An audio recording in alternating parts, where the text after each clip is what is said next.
जय हिंद दोस्तों, मैं एम के तिवारी आईसीए क्लासेस के ऑफिशियल यूट्यूब चैनल पर आप सभी का स्वागत करता हूं। आज आपके सामने धमाकेदार ट्रिक्स का छोटा पैक का पार्ट 2 लेकर आया हूं। तो चलिए दोस्तों शुरू करते हैं। ट्रिक्स ट्रिक्स का ये पार्ट 2 है। इसमें हम लोग अध्ययन करेंगे छोटे छोटे ट्रिकों का, जैसे शेर के इस्माइल पर आया दिल, शेर के इस्माइल पर आया दिल, खाए मुबारक मुंह में आलू, गुल खिला के तू सैयां ला दो। ऐसे ही मजेदार ट्रिक्स के लिए वीडियो पर अंत तक बने रहें। तो चलिए दोस्तों शुरू करते हैं तिवारी सर के ट्रिक को। ट्रिक में पहला है दिल्ली सल्तनत के प्रमुख राजवंश। इसका ट्रिक आपको याद रखना है कि दिल्ली सल्तनत के प्रमुख राजवंश के लिए ट्रिक है गुल खिला के तू सैयां ला दो, गुल खिला के तू सैयां ला दो। गुल से बनेगा गुलाम वंश, खिला से बनेगा खिलजी वंश, तू से बनेगा तुगलक वंश, सैयां से बनेगा सैयद वंश, लादो से बनेगा लोधी वंश।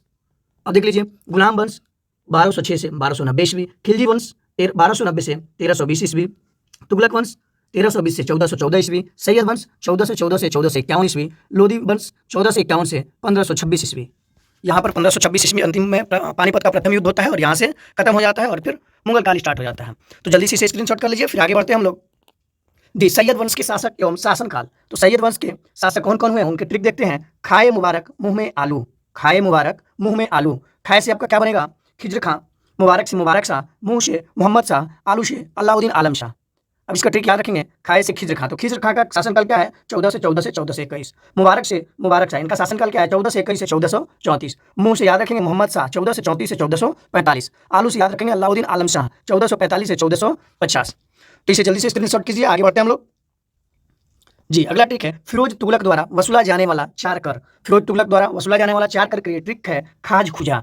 दांत खाज खुजली होता है ना, उसी तरह खाज खुजा। तो यहाँ पर देखिएगा, खा से बनेगा खराज, ज से बनेगा जकात, खू से बनेगा खुम्स, जा से बनेगा जाजिया। यानी खा से बनेगा कौन सा, तो खराज या लगान। खराज या लगान क्या होता है, भूमि कर या उपज का 1/3 भाग के बराबर लगान देना होता था किसानों को, तो वह खराज कहलाता था। ये कौन वसूलता था, फिरोज तुगलक। ठीक है। जकात, जकात जो होता था ज से जकात, जकात जो है मुसलमानों की संपत्ति पर कर लगता था, ये 2.5% होता था। मुसलमानों की संपत्ति पर कर जो लगता था वो 2.5% होता था। यह फिरोज तुगलक द्वारा लिया जाने वाला दूसरा कर था। तीसरा कर क्या था, खुम्स, खू से खुम्स, युद्ध में लूटे हुए धन पर लिया जाने वाला कर। युद्ध में जो भी लूटा जाता था, लूट का माल, सोना चांदी रुपया पैसा जो कुछ भी हो उस समय का, उस पर 1/5 भाग कर ले लेते थे फिरोज तुगलक। बाकी का 4/5 हिस्सा दे देते थे किसको, सैनिकों को। जा से जाजिया कर, जा से जाजिया कर। और जाजिया कर क्या था, गैर मुसलमानों से लिया जाने वाला कर था। परंतु फिरोज तुगलक ने क्या कर दिया कि गैर मुसलमानों में ब्राह्मणों पर भी लागू कर दिया। पहले यह ब्राह्मणों पर लागू नहीं था कर, परंतु फिरोज तुगलक दिल्ली सल्तनत का प्रथम शासक था जिसने ब्राह्मणों पर भी जाजिया कर लागू किया था। याद करेंगे, यह भी पॉइंट है। एक बार स्क्रीनशॉट कीजिए, आगे बढ़ते हैं। जी मुगल काल के वंशज क्रमानुसार। मुगल काल के वंशज क्रमानुसार आपको याद करना है, तो याद रखना है ट्रिक क्या, बहु अजसाओ, बहु अजसाओ। ब से बनेगा बाबर, हु से बनेगा हुमायूं, अ से बनेगा अकबर, ज से बनेगा जहांगीर, सा से बनेगा शाहजहां, अ से औरंगजेब। एक बार फिर से देखते हैं। ब से बाबर, बाबर का शासनकाल हुआ 1526 से 1530। बाबर प्रथम पानीपत के युद्ध से यहाँ से आ जाता है बाबर 1526 से 1530 ईस्वी। हु से बनेगा हुमायूं 1530 से 1540। इसका 2 बार राज्य शासन दिखाया गया है, 1530 से 1540 एक बार आता है। यहाँ शेर खां से वह हार जाता है। हुमायूं की लड़ाई, हुमायूं शेर खां की लड़ाई होती है जिसमें चौसा का युद्ध 1539 ईस्वी में, और यहाँ पर वह हार जाता है। और उसके बाद कन्नौज या बेलग्राम का युद्ध भी होता है 1540 में। वहाँ से बाद यह राज्य पूरी तरह से तहस नहस इसका हो जाता है और यह निर्वासित जीवन व्यतीत करने लगता है। पुनः 1555 ईस्वी में यह गद्दी प्राप्त करता है। 1556 एक साल की ईस्वी में सीढ़ियों से लड़खड़ाते हुए इसकी गिरकर मौत हो जाती है। चलिए, तो हुमायूं का डिटेल वीडियो हम लोग पढ़ेंगे तो उसमें देखेंगे, अभी तो ट्रिक हम लोग पढ़ रहे हैं। ठीक है। और से क्या होता है, अकबर। और अकबर के बारे में शासनकाल क्या है, 1556 से 1605 ईस्वी। अकबर का शासनकाल 1556 से 1605 ईस्वी। ज से जहांगीर, जहांगीर का शासनकाल 1605 ईस्वी से 1627 ईस्वी। शाह से शाहजहां, इसका शासनकाल 1628 से 1657। और से औरंगजेब, और औरंगजेब का शासनकाल है 1658 से 1707 ईस्वी। एक साल बीच में अपने भाइयों के बीच इनका युद्ध होता रहा। ठीक है, 1658 से 1707 ईस्वी तक। और देखिए एक चीज और है, आप पहले इसका स्क्रीनशॉट कर लीजिए। बाबर के पिता का नाम क्या था, तो बाबर के पिता का नाम क्या था, तो उमर शेख मिर्जा था, जो फरगना का एक सरदार था। और बाबर शासक बनने से पहले क्या था, तो फरगना का ही शासक था। ठीक है। चलिए, यह राज्यपाल था या जो भी कहें आप लोग। अब आता है यहाँ पर क्वेश्चन कि बाबर के लड़के का नाम क्या था, तो बाबर के लड़के का नाम क्या था, तो हुमायूं था। यहाँ से आप लोग याद रखेंगे कि बाबर के लड़के का नाम क्या था, तो हुमायूं था। हुमायूं के लड़के का नाम अकबर, अकबर के लड़के का नाम जहांगीर, जहांगीर के लड़के का नाम शाहजहां, शाहजहां के लड़के का नाम औरंगजेब। अब पिता का नाम आता है, तो औरंगजेब के पिता का नाम शाहजहां, शाहजहां के पिता का नाम जहांगीर, जहांगीर के पिता का नाम अकबर, अकबर के पिता का नाम हुमायूं, हुमायूं के पिता का नाम बाबर, और बाबर के पिता का नाम आ जाइए यहाँ पर उमर शेख मिर्जा। ठीक है। तो जल्दी से इसे स्क्रीनशॉट कीजिए, आगे बढ़ते हैं हम लोग। इसी में मुगल काल खत्म। बहु अजसाओ, बाबर, हुमायूं, अकबर, जहांगीर, शाहजहां, औरंगजेब, और बाबर का पिता का नाम उमर शेख मिर्जा। चलिए आगे बढ़ते हैं। 16वीं सदी में बाबर द्वारा लड़े गए प्रमुख युद्ध। देखिए बाबर का जो बाबरनामा है उसमें तो युद्ध 5 दिए गए हैं, लेकिन ये युद्ध नहीं है। लेकिन इसके बाद 16वीं सदी में इन्होंने 5 युद्ध जो लड़ा था प्रमुख, उनका यहाँ पर वर्णन किया गया है। तो इसका ट्रिक याद रखेंगे, बाबर ने पानी पिया, खाना खाया, चादर ओढ़ा, घर गया, मर गया। फिर से एक बार रिपीट करता हूँ, बाबर ने पानी पिया, खाना खाया, चादर ओढ़ा, घर गया, मर गया। सिंपल एक लाइन में आपको याद रखना है। अब देखिए पानी से क्या बनेगा, पानीपत की प्रथम लड़ाई। खाना से क्या बनेगा, खानवा का युद्ध। चादर से क्या बनेगा, चंदेरी का युद्ध। घर से क्या बनेगा, घाघरा का युद्ध। मर गया यानी बाबर की मृत्यु हो गई। अब आते हैं यहाँ पर, पानी से पानीपत की प्रथम लड़ाई कब होती है, 1526 ईस्वी में। किसके किसके बीच होती है, तो बाबर ने इब्राहिम लोदी को हराया। बाबर और इब्राहिम लोदी के बीच होता है, और यहाँ पर बाबर ने इब्राहिम लोदी को हराया। याद रखिएगा 16वीं सदी के सभी युद्ध में बाबर विजयी हुआ था। ठीक है, अगला है खाना। खाना से क्या बनेगा, खानवा का युद्ध। ये कब हुआ था, 1527 ईस्वी में। बाबर ने राणा सांगा को हराया था। सांगा को हराया था, राणा संग्राम सिंह या सांगा, राणा सांगा याद रखिएगा। ठीक है, आगे चादर। चादर से क्या बनेगा, चंदेरी का युद्ध, और ये कब हुआ था, 1528 ईस्वी में। यहाँ पर बाबर ने मेदिनी राय को हराया था। मेदिनी राय को हराया था। आगे घर गया। घर गया से क्या हुआ, घाघरा का युद्ध, 1529 ईस्वी में। बाबर ने यहाँ पर अफगानों को हराया था। ठीक है, 1529 ईस्वी में बाबर ने क्या हराया था, अफगानों को हराया था। मर गया। बाबर की मृत्यु कब हो जाती है, 1530 ईस्वी में। और इसे कहाँ दफनाया गया, तो दिल्ली के आराम बाग में इसे दफना दिया गया। ठीक है, तो याद रखिएगा 16वीं सदी में बाबर द्वारा लड़े गए प्रमुख युद्ध कौन कौन था, तो पानीपत, खानवा का युद्ध, चंदेरी का युद्ध, घाघरा का युद्ध, बाबर की मृत्यु। यानी पानी पिया, खाना खाया, चादर ओढ़ा, घर गया और मर गया। ठीक है, इसे जल्दी से स्क्रीनशॉट कर लीजिए, फिर आगे बढ़ते हैं हम लोग जी। अगला है हुमायूं द्वारा लड़े गए प्रमुख युद्ध। तो इसका ट्रिक आप लोग याद रखेंगे कि चौकन्ना सर हुमायूं का, चौकन्ना सर हुमायूं का। अब यहाँ पर क्या क्या बनेगा, चौ से बनेगा चौसा का युद्ध, कन्ना से बनेगा कनौज का युद्ध, सर से बनेगा सरहिंद का युद्ध। अब देख लीजिए चौसा का युद्ध कब होता है, तो चौसा का युद्ध होता है आपका 1539 ईस्वी में। चौसा का युद्ध कब होता है, 1539 ईस्वी में। और इसी युद्ध में क्या होता है, ये हार जाता है हुमायूं, और यहाँ पर चौसा का एक निजाम नामक भिश्ती इसकी जान बचाता है, जिसको वचन देता है कि मैं जब राजा बनूंगा तो तुम्हें एक दिन का राजा बनाऊंगा। ठीक है, तो यह बाद में इसको बनाता भी है, और वो भिश्ती चमड़े का सिक्का चलवाया था, एक दिन या आधा दिन कह लीजिए।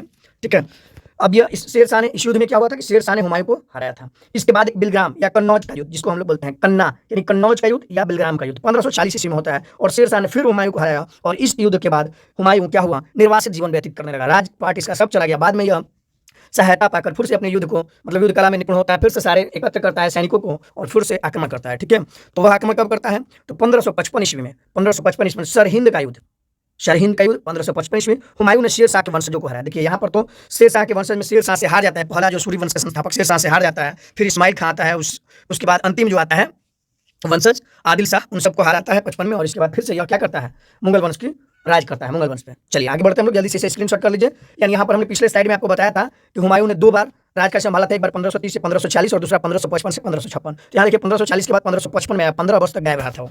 चलिए आगे बढ़ते हैं। अकबर द्वारा लड़े गए प्रमुख युद्ध। अकबर द्वारा लड़े गए प्रमुख युद्ध का ट्रिक रखिएगा, अकबर ने पानी में हल्दी मिलाया। यानी 2 ही युद्ध महत्वपूर्ण है, ऐसे छोटे छोटे बहुत सारे युद्ध हैं, परंतु 2 महत्वपूर्ण है। पहला क्या है, पानी से पानीपत की दूसरी लड़ाई, पहली लड़ाई बाबर लड़ चुका था, पानीपत की दूसरी लड़ाई। और हल्दी से हल्दी घाटी का युद्ध। तो पानी से बना पानीपत का प्रथम युद्ध, और पानीपत का प्रथम युद्ध होता है आपका 1556 ईस्वी में। अकबर ने हेमू को हराया था। किसको हराया था, हेमू को। और ये यही हेमू था जिसने हेमचंद्र या हेमू जिसका नाम था, यह विक्रमादित्य की उपाधि धारण किया तथा दिल्ली के सिंहासन पर कब्जा कर लिया था।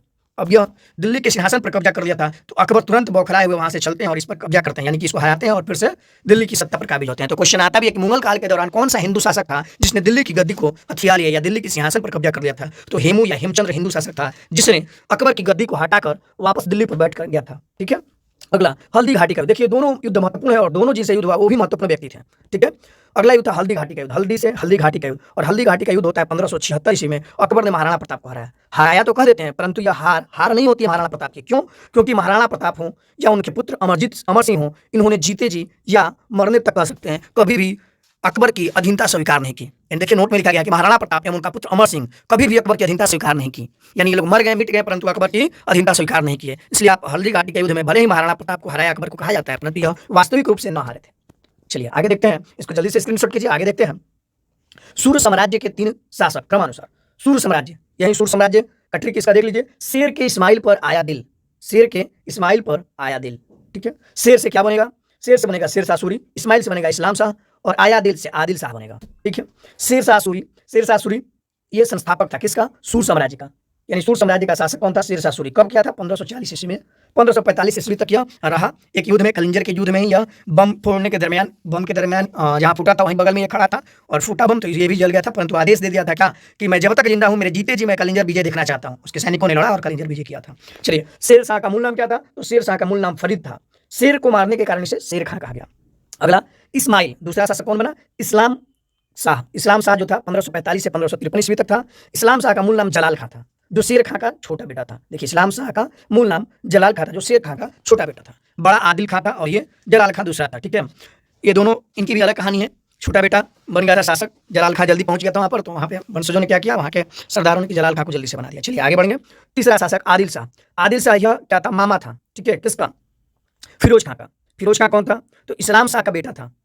एक बार देखते हैं स्लाइड में। आया दिल, आया दिल से बनेगा आदिल शाह, 1553 से 1555 ईस्वी। आदिल शाह कौन था, तो ये इस्लाम शाह का बेटा फिरोज खां का मामा था। ठीक है, आदिल शाह। इसका आदिल का मूल नाम क्या था, आदिल शाह का मूल नाम था मुबारिश खां, और यह आदिल शाह के नाम से गद्दी पर बैठा था। फिर से देख लेते हैं इसे। देखिए यहाँ पर लिखा गया है नोट में क्या, कि इस्लाम शाह के पुत्र फिरोज खां की हत्या करके मुबारिज खां आदिल शाह के नाम से गद्दी पर बैठा। तो ये था सूर साम्राज्य के 3 शासक क्रमानुसार। 3 ही शासक में बहुत कम समय तक रहे, परंतु इसमें से शेरशाह सूरी, जो कि सासाराम में इसका मकबरा भी है, बिहार के सासाराम में, तो आप लोग वहाँ जा भी सकते हैं। शेरशाह रौजा भी कहलाता है। चलिए नेक्स्ट देखते हैं। Thanks for watching. इसी तरह के और भी नए वीडियो के लिए हमारे चैनल को लाइक करें, सब्सक्राइब करें, और नए वीडियो के अपडेट के लिए हमारे चैनल के बेल आइकन को दबाना ना भूलें। साथ ही कमेंट करना ना भूलें। धन्यवाद दोस्तों।